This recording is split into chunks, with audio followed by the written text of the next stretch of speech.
to another edition of In the Field. We're here today talking with Theresa Wong, who will be performing on July 21st at the 10th Annual Outsound New Music Summit at the Community Music Center. So thank you, Theresa, for having me and come out to your home and talk with you. Thanks for coming. Is it the 21st or the 20th? Oh, I'm sorry, the 20th. Sure. Okay, just because I had it on the 21st in my calendar and I wasn't... No, that's right. Wednesday the 20th, okay. Yes. After 10 years, the dates all seem to mush together. Yeah, sometimes my calendar plays tricks on me. So. Right, exactly. Right, the 20th of July at the Face Music Night, which you will be working on some various vocals, but we can get into that in a little bit. Usually I like to find out from folks what your earliest memories or your influences that brought you into music to start with. Okay. Yeah. Well, my very earliest memories were pretty simple in the sense I grew up with two older siblings, and I don't even remember, so it was like when I was 3 or 4, but my mom said, because they took piano lessons, that I would always hang out at the piano and just kind of be like drooling and wanting to be playing.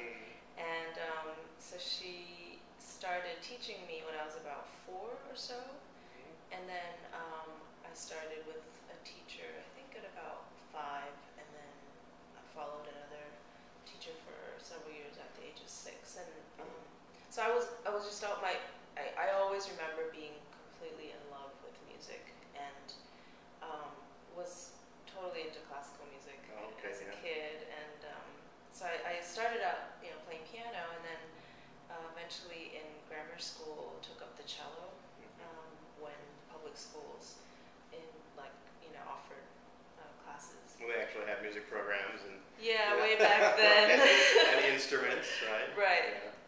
Wow. Okay. So yeah, I did. I was always completely engaged with music, and my parents would take me to concerts, and there was just something. I remember sitting on the couch playing records of Bach's partitas for violin and double violin concerto, and completely being enthralled in this other world, and also my dad had this little FM radio that I would dig out of the drawer and tune into the classical radio station, and I just found that to be totally magical. That you could subscribe to waves that were coming through and hear more music. So. Wow. Okay. So were your parents musicians or enthusiasts? Not really. No. My mom had taken a little bit of piano but didn't play regularly or anything. And my dad he doesn't read music, but I swear he could play 2-part harmonies on a harmonica. Okay. Yeah. So there's musicality in the family. Sure. And my grandmother once told me that one of her maybe uncles, it's unclear because I don't have any documentation, but that he was an opera singer in China. So something I'd like to explore. Right. Sure. Kind of. Sometimes I feel I'm channeling that ancestor possibly. Yeah, you never know, right? Yeah. Wow. Okay. So there's historical content and support for that. You grew up with the support of that sonically. Yeah, definitely. Wow. Okay. Yeah, my parents were very encouraging. So. Yeah. So you played cello around grammar school and then continued playing and exploring, and so there must have been a point in time though that, because you were classical enthusiast, obviously at a very young age. Do you know when that point was when you discovered that there were other areas of sonic exploration outside of the genre of classical and all the elements that are in place for that? What was it that? Was there a spark? Was there a moment? Was there an individual or people that brought you to need to explore? Definitely. And actually, I played really a lot of music until after my first year of college, and I stopped altogether for about 10 years. And growing up and being in college, I also didn't have any exposure to quote-unquote creative music or experimental music. And so because I had also done so much music, in college I wanted to take a break and explore other things and just see like, well, what else is out there and what else am I capable of? So I ended up studying product design. I did take 1 year of piano studies and music classes. This was at Stanford.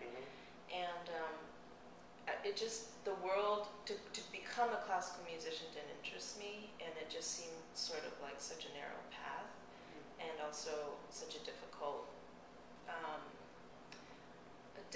path to be successful in. I'm not saying that what I'm doing now isn't difficult, but like there's, not financially, but more like, it's like the field presents the best of the best of the best. And it's all, in a certain respect, and I have respect for that field, but it's rather narrow what those options are.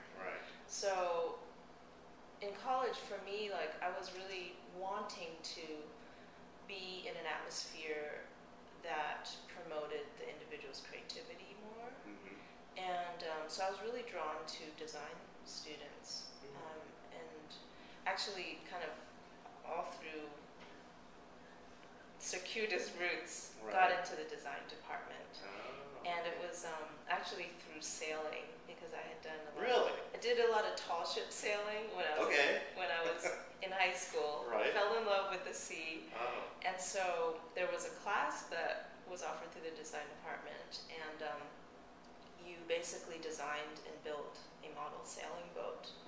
And it was fantastic. I mean, we learned how to do the computer modeling, but everything from like pouring metal, sailing, sewing the sails, like machining everything, and so it's very hands-on, very creative. Really get into the product. Oh, totally. And really fun. So I ended up majoring in design because I was sort of thinking, well, what am I going to do as a living, right? I got to do something kind of useful, right? Well, that's what we're exactly.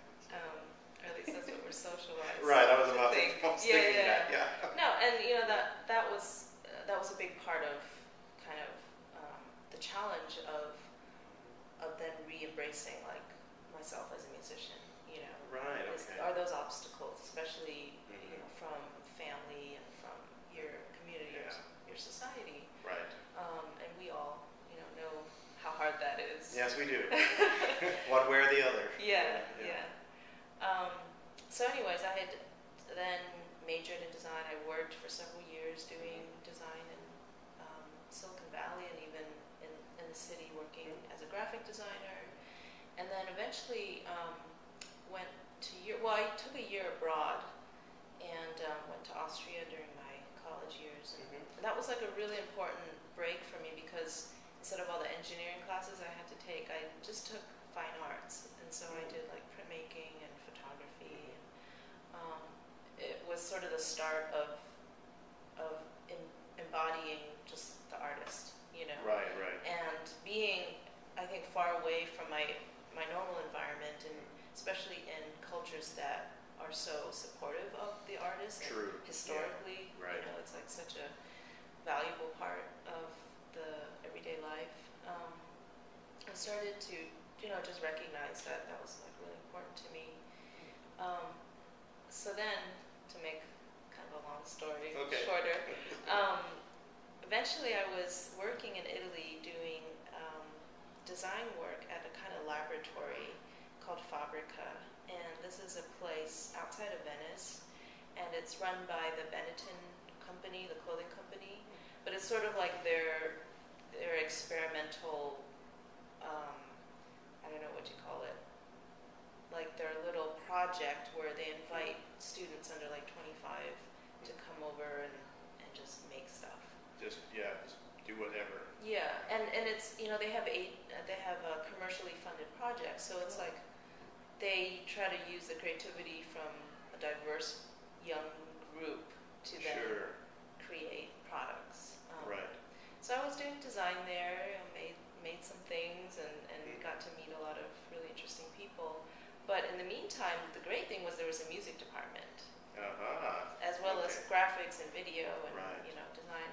And so I kept poking my head in there, thinking, well, what are these guys up to, Yeah, you're hearing some sounds wafting on. And thinking, wait a second, like, I really love playing, but, I wonder what they're up to. Like, I wonder what they're making. Right. Because, like, throughout all these years, then I had come to, like, just engage myself with the process of creativity, like the process of making something through design, which is sort of how I feel informed me as a composer now.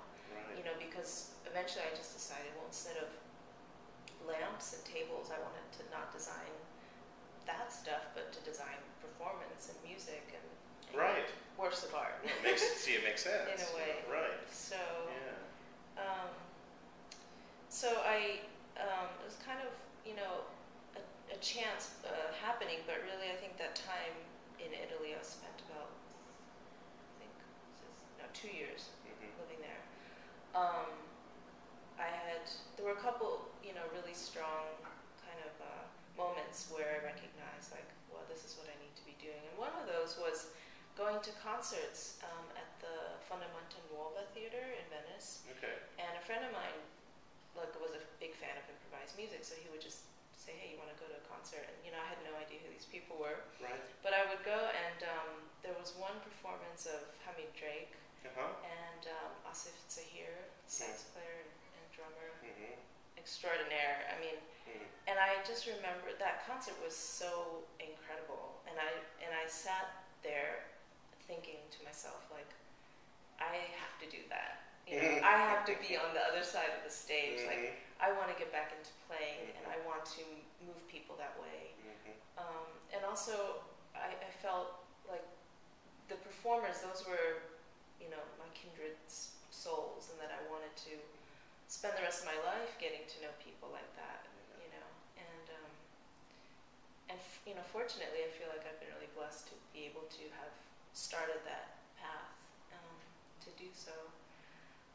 And another really eventful moment was just within Fabrica, they always invited guest artists to come and do workshops. Okay, yeah. And so I was exposed to, visual artists and musicians and designers. So one of them was Alexander Balanescu. You familiar with his work? I believe so, no. So he used to be a classical violinist, virtuoso, and then he decided also that he wanted to try to explore other possibilities outside of the classical repertoire. And so he has done all sorts of things, that have involved improvisation and composition and moving into more like a pop and rock genre. So he gave a workshop on improvisation, and I just happened to hear about it and joined in. And so that was like maybe the first time I improvised. All hands, right? Yeah. And there was a piano there, so I just remember doing one short little piece thinking, like, I can do this, and it's really fun.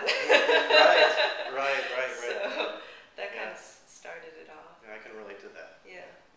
Coming from a lot of structure and then moving away from that, and then looking for something else, and then finding that, and then the joy. Right. It sounds like that hit you when you started to experience these other performing artists that you had never thought were out there. Yeah. Exactly. Yeah, and being exposed to people who were thinking like designers, right? In the sense of like questioning things, taking things apart, or trying to recreate something in a new way. But I was encountering people doing that in music, right? And so that was like bringing these two very important things together for me. Both my love as a musician and passion to perform with this kind of more conceptual part that was excited to make things. Right. So you've been composing quite a bit since then. Since then. A lot of work. Yeah. And now it makes sense. Some of your music now makes more sense to me after telling me this, because it does have a design element. I can visualize that. I can see that there's obviously other non-musical influences, which is one of the other questions I had. That you've answered that question. Easy. Yeah, exactly. Because I find a lot of improvisers do actually have a lot of non-musical influences that incorporate into what they do sonically. Yeah. You know. Yeah. So you work, obviously you work with the piano and you work with the cello, and recently a couple years now, I've seen you do a lot more vocal work. Yeah. As well. I was wondering what that's like for you, incorporating that along with cello work, and if there was something that kind of directed you in that area. That's a good question. So just a couple years ago, I've been starting to explore the voice more, and also the very beginning of that did start in Fabrica as well, because Koichi Makigami, an amazing Japanese vocalist, had come to do a workshop, and I had done a little bit of exploration there, and it was sort of like the first moment of like thinking, oh well, there's a lot there for me to explore. I kind of feel like I got to do something. And I'd always been kind of shy to use my voice, and I sang in choirs growing up and in college, so it was like my way to, get it out, but never as a soloist. Right. And so then at Mills, I also did a little bit with the voice, but so part of it is like getting over this kind of fear and shyness to use your voice. And at the other end of that, because it's something I've never trained formally and something I don't have any knowledge, quote unquote, about, it's like completely fun because there's no wrong way to do anything. Right. And so for me, it's almost like balancing the Uber training I have in so many other things, like piano, cello, and design. I mean, it's all very like conceptual, right?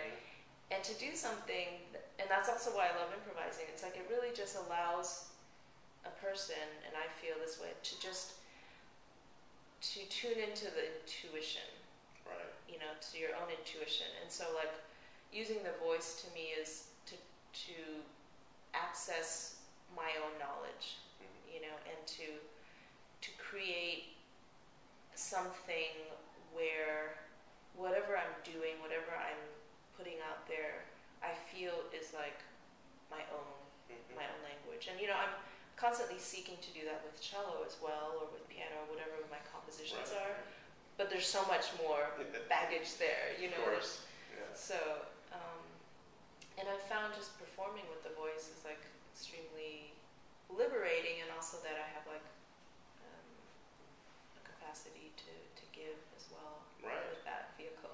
Exactly. So I remember, I think it was last year at the Leicester Gallery when I heard you do some solo vocal and cello work. And I thought, well, that's very, very different and very frenetic, actually, which will fit very well with the other three performers on the summit this year, because that's what I'm going for when I booked that night, and I was looking for a fourth, set. And there you were doing that, and I had heard you with, at the trio that you were in with Mary Claire and Ava. Oh, right, And that was my first experience with you. I didn't know you sang before that, and then you were out, doing the vocals and working the harmonies, and then seeing you do the solo work recently was like, there we go. So,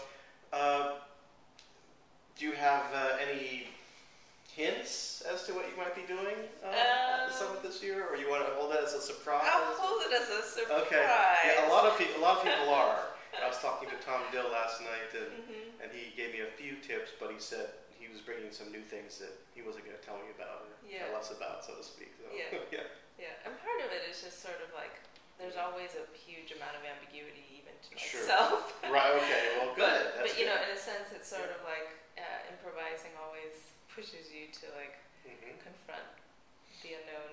Right. At the moment. At the moment, right. So exactly. We'll see what happens. Okay, great. Well, that should be a lot of fun. So Yeah. Yeah, yeah. Well, I'm looking forward to it, and Great. really appreciate you inviting me to be a part of this. Absolutely, yeah. I think it'll be a lot of fun. The entire night's going to be a lot of fun. Everyone's very different approaches and timbres, and so it should be an experience for everybody. Yeah. Yeah, great. Well, thank you for talking with me. Yeah, thank you so much. And again, if you want to hear Theresa Wong, she'll be performing July 20th at the Outsound New Music Summit at the Community Music Center. And if you want more information, just check out outsound.org.